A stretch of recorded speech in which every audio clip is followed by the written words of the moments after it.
Because ultimately, no matter how many facts and data and empirical evidence we uncover, if no one consumes them or very few people consume them, then what do we do it for?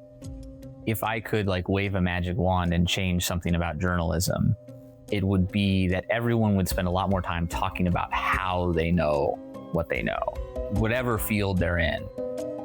I hear traditional journalists complaining about the attention span, that people, they just want to watch short stuff and they don't have any attention span anymore. I think that's not really what changed. What changed is the consideration span.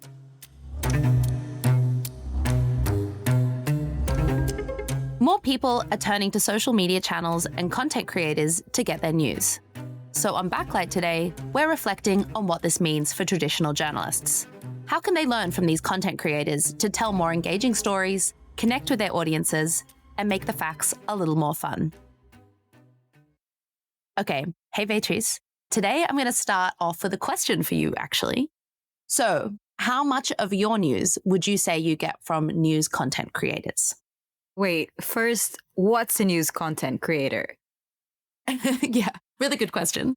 I mean, I'm not sure if this is the technical definition, but I'm thinking it's an independent journalist or creator who uses their platform on social media to talk about the news. Okay, this is boring, but very few because I recently abandoned Instagram. But on LinkedIn, I follow Henrique Nartelazo, who does some great content for Thomson Reuters Foundation. And I occasionally watch YouTube shorts of pages like the Washington Post. So does that count? What about you? I think that definitely counts. And also abandoning Instagram is probably excellent for your mental health. I, unfortunately, am really going in the absolute other direction. My screen time is through the roof these days, but I always say it's for work, so this is my excuse. I think on some weeks, maybe 50% of my coverage actually comes from content creators. And if you're including, I guess, curated news social media pages like AJ Plus or Impact or, shit you should care about, then maybe sometimes it's even higher than that. I guess when I think about why, it's honestly because I love to be entertained. And obviously, I really want to stay informed. I mean, we work in the news, but I also just want to have fun while I'm doing it. And I was reading some statistics this week, and the Reuters digital news report shows I'm actually not alone, so I feel a little better. For context, in this report, they say that in the US, 43% of people are getting their news from what they say are online personalities, celebrities, or creators. So I guess news content creators would fit under this. And in Brazil, that number is even higher. It's 45% of people. Yeah, I've been seeing a lot of headlines around this, that because there's this declining trust in traditional news outlets, people are turning more and more to content creators. Yeah, exactly. And I think trust can definitely be a factor. I think a lot of people read this kind of turn away from traditional outlets as people opting out of reading the news. But I actually think the rise of news content creators shows that people still do have a thirst for knowledge. They just want this knowledge in a digestible, fun, and entertaining way, and on the platforms that, they're already spending a considerable amount of time on. Okay, so for example, listen to this. Spain and Portugal, what's new with you? The whole country lost power, man. There's a massive blackout in both of you at the same time? Yeah, we don't even know why that happened, and we're still investigating, but in the meanwhile, we're suffering. Like, what's going on in your countries now? For a start, we had a big tennis tournament and we canceled that because of the outage. And what's worse is that we have no traffic lights, so everything is a mess. Yeah, that would be crazy. And our trains got canceled, and even a lot of flights, and there were hundreds of people at an airport just waiting and confused. Okay, that was a super funny video. It was entertaining and it told people everything they needed to know about this blackout that happened recently in Spain and Portugal, which you and I would know, Tessa, because we were both here. And I actually felt like it captured really well the sentiment of chaos and confusion that reigned on that day. So I guess I could send this video to someone who wanted to know more about what that day was like. Yeah, and we'll put that clip in the show notes so people can watch it as well. But for context, this guy superimposes his eyes and lips on the flags of the countries that he's talking about. It's a funny way to watch the news, in my opinion. So in this episode, we're going to cover how can we as journalists learn from content creators? How can we make information more accessible to people? How can we make the news more fun? Essentially, how can we meet audiences where they're at on the platforms that they're on? Do you mean, how do we meet people like you where you're at? Yes, essentially, how do you make me want to read the news? And I guess this has been something that we've been grappling with at Lighthouse, because since we're not a publishing platform and every investigation, we collaborate with different media outlets and different creators, we're constantly considering the partners that we collaborate with and how they connect to their audiences and what role journalists can play in better delivering information to their audience. So last month, I was lucky enough to go to the International Journalism Festival in Perugia in Italy with this burning question, essentially. How do you break down complex but important issues in a way that people not only understand, but actually want to engage in? And obviously, I want to caveat this conversation with there are a lot of bad creators out there, a lot of people who do spread misinformation, who don't do their research, who do misportray facts. But today, we're going to focus on 3 people who I think do an amazing job at presenting well-researched journalism in a creative and entertaining way that audiences clearly really respond to. Breaking news. The Bundestag just passed the draft law on dual nationality. Here's what this means for your life. That's Johanna Rüdiger. Her 9 to 5 is as Deutsche Welle's head of lifestyle department, but her 5 to 9, as they say, is as a news content creator, where she delivers news about Germany in English. You're hearing a lot about tariffs and trade wars, so let me explain why Trump is doing this and what happens next. I've been spending endless hours looking at North Korea from the sky. That's Johnny Harris, a filmmaker, journalist, and YouTuber. Here's a deep sea mystery for you. Who made these holes?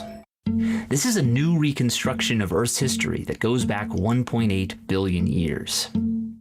And that was Adam Cole, a scientist, journalist, and creator of the YouTube series Howtown. So we're going to go chronologically through my time at Perugia and hear about what these news content creators had to say. As usual, all of their channels will be linked in the show notes. And yeah, let's get into it.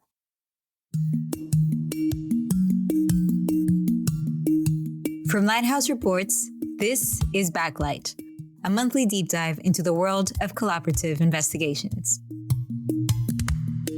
We're your hosts, impact editor Tessa Pang and investigative reporter Beatriz Ramalho de Silva.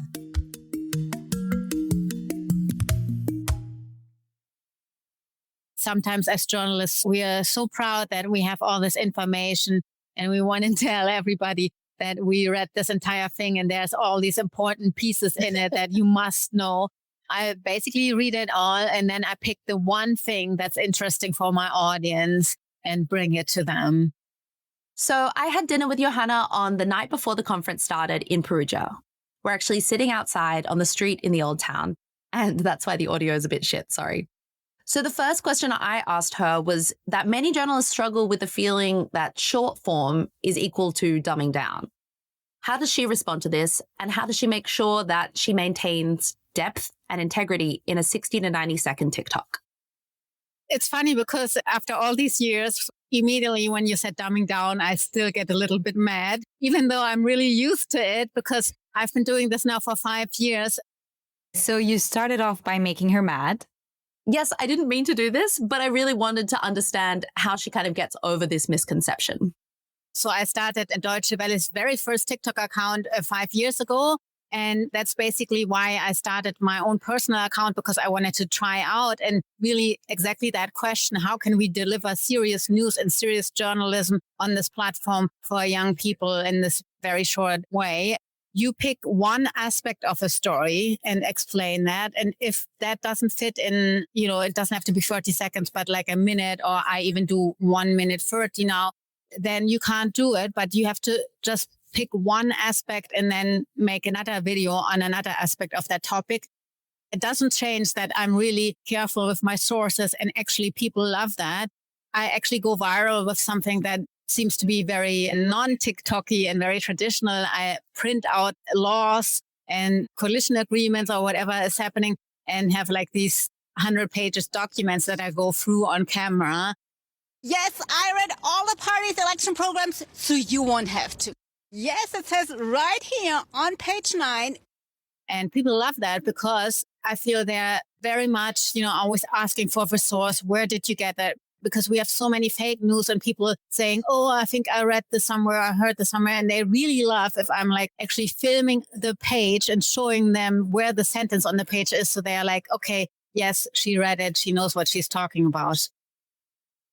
I still do my research. I mean, I used to write for a newspaper for years and years, printed out paper in my hands, not even online, and TV also. So I know what it's like.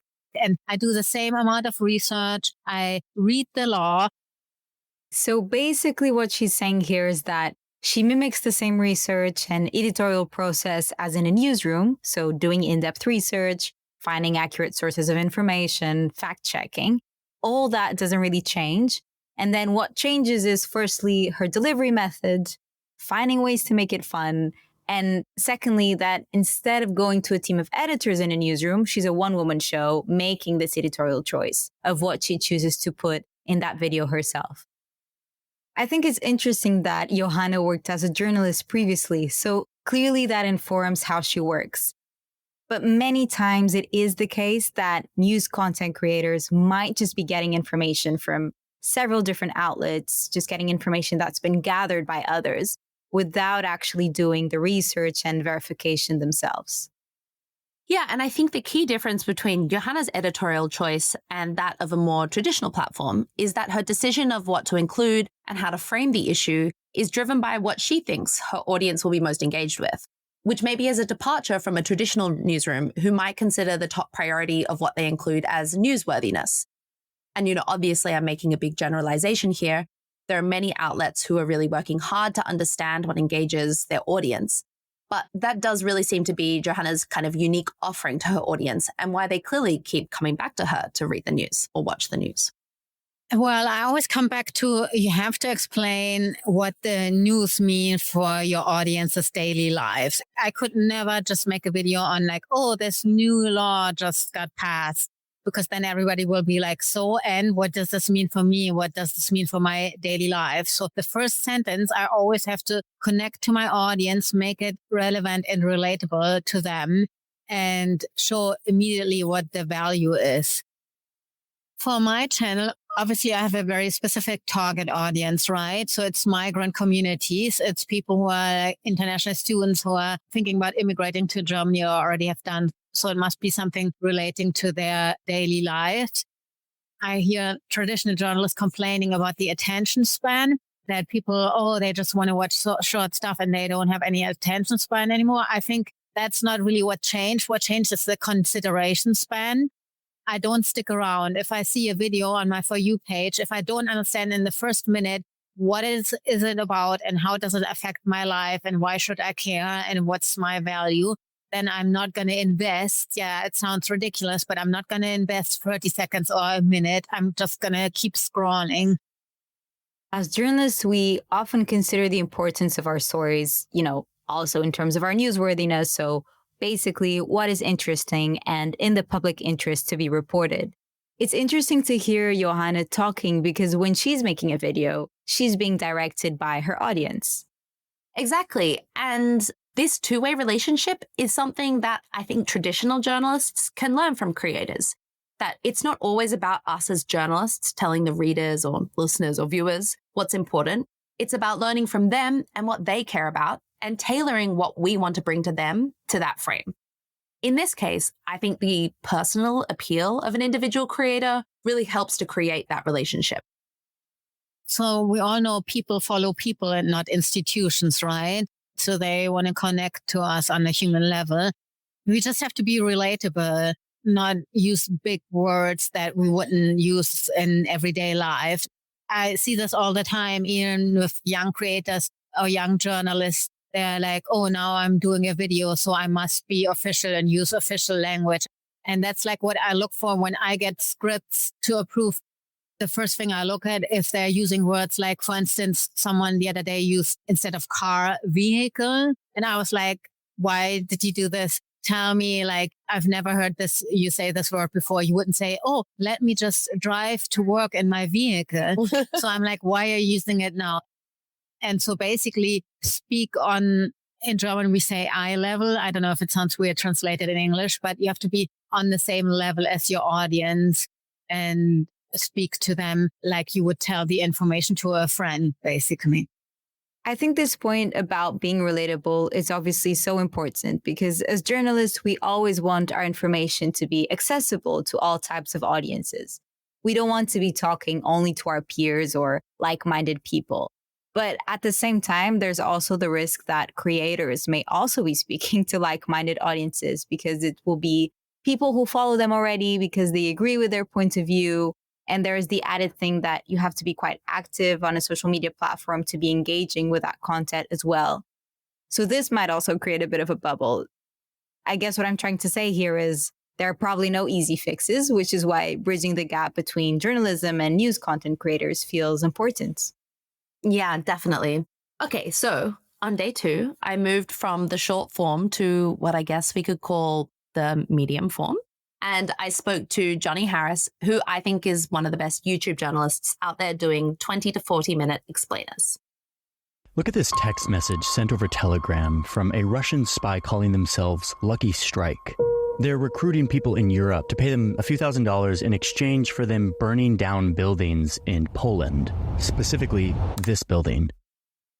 Just for a little context, we're sitting in a small alleyway in Perugia in Italy. It's after Johnny's panel. The sun's about to go down. It's a lovely, quiet alleyway, so I'm glad I was able to catch you here. It's stunningly beautiful. Like it is truly like unbelievably beautiful what we're looking at right now. It is. That must be known. Yeah, it smells a little gasoline. A little bit, but that's okay because it's so beautiful. I can't even tell. My visual senses are taking over every other sense. Firstly, as someone who loves YouTube and in a previous life wanted to be a YouTuber, I was curious about his process for making videos. First off, the most important ingredient for me is genuine curiosity, which is not hard for me. I get curious about a lot of things, but I have to feel like I genuinely want to understand something. Number 2 is a deep dive into everything there is to know about that topic. So we often do what are called these info docs, which are a digest of everything there is to know. And then from there, I write a script, and I have to make sure that a script is engaging and make sure that there's story to them. At the core of what I do is curiosity, but I would say the sort of backbone of what I do is story. The impulse of humans to like consume a linear story with tension and with rises and falls. And then from there, it has to be visually beautiful. It has to be visually compelling. And so we have a lot of tools. We use fancy animation tools, and I have an in-house composer who makes beautiful music, and we edit and we shoot things. And in the end, it turns into this like presentation that takes us 4 to 6 months to make. Okay, but from these deep dives, I imagine there's quite a lot of stuff that ends up being cut out. Yeah, I asked him about that. That's the hardest part of the whole thing is once you do the deep dive, you are met with so many threads that you can pull. And you have to develop a filter that says we're going to include this and we're not going to include that. And that's a really personal act because there's this sort of myth of objective information that you can objectively report the news. But every single person who is reporting anything is deciding to include something and deciding to exclude something else. And so in that filtering process, you leave a mark of what some call bias, but I just call your point of view. It's what you find interesting. So I let my curiosity guide as that filter. There's a lot of different factors that I have to take into account when I'm deciding what to curate and what to edit away, but there's no easy answer to that.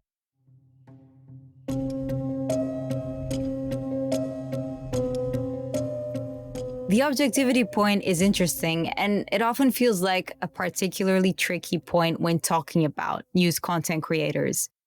I mean, traditionally in journalism, objectivity is about covering news in the most accurate, balanced, and impartial way possible. And I actually tried to Google this just before recording this episode, and all I found was a lot of essays on the extent to which journalists can be objective and not any authoritative definitions. But I finally landed on something, a semi-definition in this article written by a journalist and journalism professor called Alex Jones. And this was on the Neiman's Report website. So he says, I define journalistic objectivity as a genuine effort to be an honest broker when it comes to the news. That means playing it straight without favoring one side when the facts are in dispute, regardless of your own views and preferences. So it means doing stories that will make your friends mad when appropriate. But he also talks about something that I find interesting called genuine objectivity. And I'm quoting here. He says, it begins with the assumptions that journalists have bias and that their bias has to be tested and challenged by gathering facts and information that will either support it or knock it down. Okay, that was quite long, and he goes on and on. But I think basically it's often the case that we're working in a newsroom and there will be several people who will be engaging with our work. So allowing for all these checks and balances to make sure that our work is like editorially sound. So it does feel like there's less space for that to happen with news content creators. But also, I guess that will depend a lot on people's setup and the way that they work. And I think that's one of the main concerns or criticisms of these news content creators, is that firstly, they don't apply this same objective view or have the same editorial standards that traditional outlets do. Or secondly, because it's coming from an individual that they simply can't be objective because it's their opinion. Although, as you suggested before, this kind of notion of objectivity is kind of flawed in the first place. Here's what Johnny had to say on that. That is the act of journalism, is in act of editing away things and including other things. And there's bias in that, but there's also beauty in it. That's what storytelling is. Because ultimately what I'm after is understanding. I want people to deeply understand. And jamming all of the facts in is not actually going to help them understand. So anyway, it's an impossible process, but it's one that is really important to storytelling. Yeah, just kind of picking up on like the audience focused side of it, because I think too often journalism thinks of itself as like the product is the final outcome. Like we put our story out in the world, and if the audience chooses to engage, then they choose, or if they don't, then they don't. And I like how you're thinking about what you want your audience to take away. How much does that factor into kind of like the topics you choose and how you're explaining them? Other than my curiosity, which sort of got me into the game, the audience is everything. And I say this all the time. Like this is a mantra in our company, audience first. Tessa, did you pay him to say this? No. But I think to me, it is the number one key difference in traditional journalism versus journalism on social media, is that the journalists on social media are constantly forced to think about what their audience is getting from this. Because social media is so busy and because there are so many channels, creators have to think, why are people coming back to your channel or your videos? And I think what I hope is the one thing listeners take away from this, and we're already learning from what Johanna is saying, is that journalists should always think about what their audience is getting from the information they're delivering. What I'm after is mass communication and trying to imbue an understanding of certain aspects of the world to a large number of people. And so because of that, audience is everything. I'm always thinking about how the audience is going to receive it. We have this thing called fresh brain, where anytime we look at something or I'm writing a sentence, I think, what would the fresh brain who's consuming this in real time, a lot of information is pouring into this person's brain. Are they going to digest this sentence? Are they going to see this visual and understand it? Empathizing with the audience is vital for the work that we do. Okay, so Johnny and I had a brief chat about the rise of social media news consumption and how media outlets and journalists themselves should adapt in response to this. And I think it's really easy to read the statistics about this rise of social media news consumption. Wow, that's really a mouthful. And make conclusions that, every journalist should get on TikTok, for example. I think that kind of misses the purpose of why people love creators on this platform, which is the authenticity that Johanna was talking about earlier. I believe journalists should start to think, instead of just shoehorning themselves into TikTok, what would they do if they were free? That's actually the question I want to ask. What would you do if you were free from the editorial constraints imposed by the editorial brand that you work for and you had your own voice? Because you have your own voice, you're a journalist, you're a really smart, curious person, and you've conformed that voice to the New York Times or the Atlantic. And that's a beautiful thing. There's authority and credibility and trust in that system. But what would you do if you were totally free? I think that's the question that actually provokes interesting answers and sustainable formats of like, well, I would do it this way, or I would approach the question in this way. I think a lot of journalists are uncomfortable with that because they've never been posed that. Journalism has always been, I am not I am behind the wall. And the opinion people have a voice. They say I. The rest of us, we're just objectively, reporting the facts in the editorial voice of fill in the blank news outlet. I think there is a turn towards what would you do if you were free to do whatever you wanted? And that's an empowering question as much as it is a scary question for a lot of folks. You're listening to Backlight, Lighthouse Report's monthly deep dive into the world of investigative journalism. If you want to hear more about our investigations, you can subscribe to our newsletter on our website, lighthousereports.com. Or if you have a suggestion about a topic we can talk about or a person we can talk to on this podcast, you can reach out to us at backlight@lighthousereports.com. We're back. Backlight is a monthly deep dive bringing you inside the world of investigative journalism. This week, we're hearing snippets of 3 incredible conversations with journalists who are news content creators and understanding what more traditional journalists can learn. Okay, so the final person I spoke to in Perugia was Adam Cole. Hey, Adam, how are you? Doing very well. Thanks for joining me on the podcast today. We are sitting in the lobby of our hotel. Which is inexplicably jazz themed. Well, jazz and wine. Jazz and wine. Yes, I'm actually in the wine section of the hotel. Okay, I guess I'm in jazz. Yes, okay. So for those who don't know Adam, he's a journalist and creator of one of my favorite YouTube series, Howtown. I'm a science journalist from the great state of Oregon in the United States. I worked at NPR's science desk for 8 years and then did some work for Vox, mainly on their Netflix show Explained. And then almost a year ago, I launched a new YouTube channel called Howtown with my friend Joss Fong that is all about how we know what we know. Can you spot what's weird about this image? This was the first image ever beamed back from Mars. Okay, no, it looks like a piece of art. It looks like that because it was actually drawn by hand. Let me explain. So Tessa, other than being a fan of the show and wanting to meet Adam, why did you reach out to him for the podcast?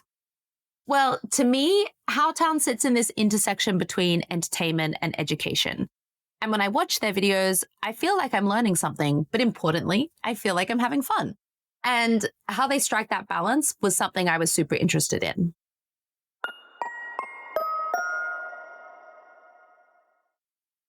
Just like when you're telling a story to a friend, you don't want to make it super dry and boring. You throw in some like little lighter moments or some jokes or some like surprising drama. I don't think I've been in any place where it was expressed to me that information has to be dry and boring to be objective and useful. I mean, even at NPR, which is like a pretty traditional media company in some ways, they would always tell us to, when we're on the radio, talk like a normal person and, you know, react like a normal person and all those things. Like the reports can't just be a list of facts. They have to be conversational. But I think just imagining the person who's reading it as a listener might help.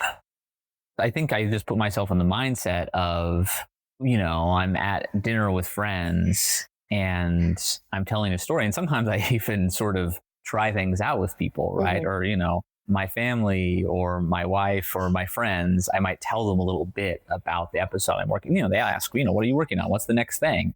And then that's an opportunity for me to test out some of the structures. Like, what is the information I'm going to lead with? How am I going to frame this story? If you can get in that mindset of really thinking about how someone's reacting. Obviously, when you're actually talking to someone, you get all the feedback and you have, you know, you get real time sense of like, this like lane I'm going down isn't quite working. So I need to shift tactics or I need to speed up. And yeah, and I think Howtown has like a very conversational tone, which makes it very approachable. Hey, it's this centering the audience thing again. Exactly. And just on that kind of audience-driven approach, how are you imagining that your audience is reacting to the story, and how much does that feed into the way in which you're like scripting and explaining the concept?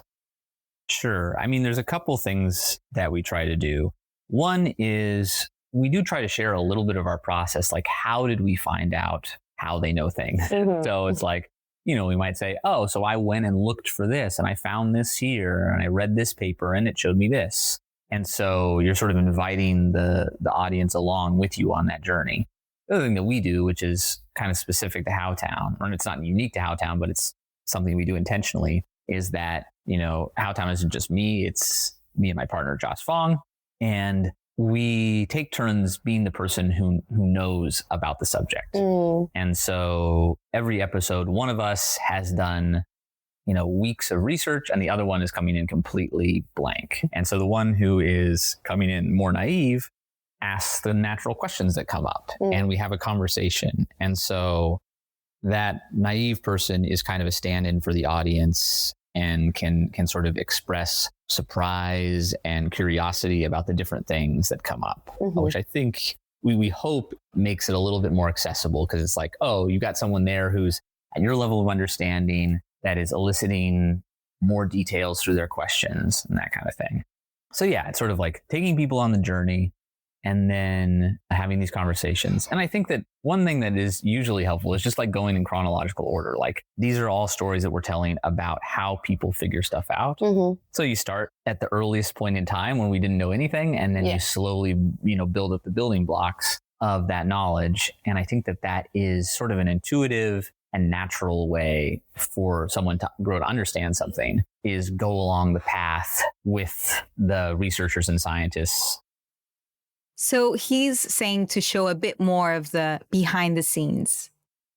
Yeah, I guess he's suggesting that journalists should invite the audience to come on the journey with them, which I think is easier to do when you have a narrator-led product like a YouTube show or a podcast, but potentially a little more difficult in traditional style reporting. So I have a question for you, Beatriz, again. How do you see that fitting in with, say, a long-form article? I think it makes so much sense that if you have a long form article, you would want to have an accompanying short video or podcast talking the audience through how you reached out to sources, or how you went about approaching storytelling, how you got the data, and so on. So it definitely feels like these things can go hand in hand. Yeah, and I think those things do a huge amount to help build back that trust that we were talking about at the beginning of the episode. If I could like wave a magic wand and change something about journalism, it would be that everyone would spend a lot more time talking about how they know what they know, whatever field they're in. For one thing, I think it makes it easier to understand when you understand where the information is coming from. And for a lot of people, the process is interesting. It like adds drama to the story. Now that we're all competing for attention and for trust, I think that being much more transparent about our process would be very useful. I think that's a really nice note to end on. Okay, Beatriz, question time again. So, as an investigative reporter, what are you taking away from news content creators? Okay, my main takeaway is that I need to start listening to news content creators. There's so much to learn about how to engage with our audiences, not taking them for granted, making our findings more accessible. It definitely feels like we should be talking more to each other, news content creators and journalists. Yeah, definitely. And I think this collaboration would be a big strength because there's different things that we can offer each other. And I think for me, my job at Lighthouse is not only figuring out how we can create tangible change from our findings, but also trying to figure out how we can reach and empower more audiences with findings. Noting that traditional news is not always something that every audience finds very accessible. And, because at Lighthouse, every collaboration, we work with different media partners. I think another key takeaway is that for each investigation that we do, I need to go away and do some deep research about, firstly, who that audience is and what that audience watches and listens to and who they trust, noting that it could be content creators, or it could be, for example, religious leaders, celebrities, activists, academics, researchers, Facebook groups, like the list goes on. And understanding how we might work with those existing avenues to then deliver the investigation. Tessa, it feels like you have a lot of work to do. And I feel like all of us at Lighthouse should be doing this work with you. Okay, I think we can leave it there for now. Thank you for listening. Yeah, and thank you so much to Johanna, Johnny, and Adam for chatting with me in Perugia. To keep updated with our investigations, you can follow us on our social media. Our Instagram, TikTok, Twitter, and Blue Sky handles are @LH Reports, or you can subscribe to our newsletter, which is on our website, lighthousereports.com. All of these are linked in the show notes. This episode was produced and hosted by Tessa Pang and Beatriz Ramalho Silva. It was sound edited and designed by Spoovio. Thanks so much for listening, everyone, and catch you next month.